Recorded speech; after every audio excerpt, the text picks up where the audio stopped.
Hello mga ka-idol. Kumusta kayo? Kumusta kayong lahat? Panibagong araw, panibagong binigay ni Lord mga ka-idol, no? Nandito tayo ngayon mga ka-idol sa isla ng Boracay, no? May tamang-tama yung dating natin mga ka-idol. May cruise ship na dumating dito, dumaong dito mga ka-idol. So yung boat sa baba mga ka-idol, hinakot niya yung mga turistang papunta ng Boracay. So hindi naman sila pwedeng lumapit, no? So hinakot ng boat na yan mga ka-idol, yung mga turista papunta sa Boracay.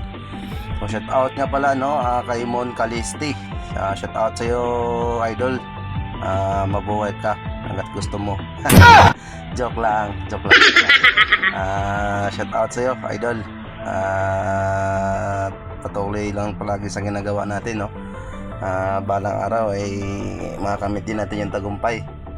So, yun nga, no, mabalik tayo sa usapan natin sa topic natin ngayon, no.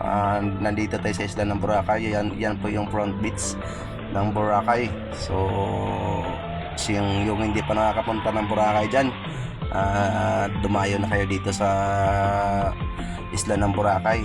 Maganda, presko, maganda, napakagandang view. May mga problema kang dinadala, kung inihiwalayan ka ng asawa mo o inaaway ka, dito ka pumunta sa Boracay, sigurado mawawala yung pagod mo dito sa isla ng Boracay. Mag-i-enjoy ka. So yan po, no, yan po yung cruise ship na dumating dito ngayon, no. Marami po yung sakayang turista, no. Pero mga ka-idol, may mas malaki pa dyan, no. Dumadaang din dito, sorry, nabubulol na sila. Ako pala, sorry.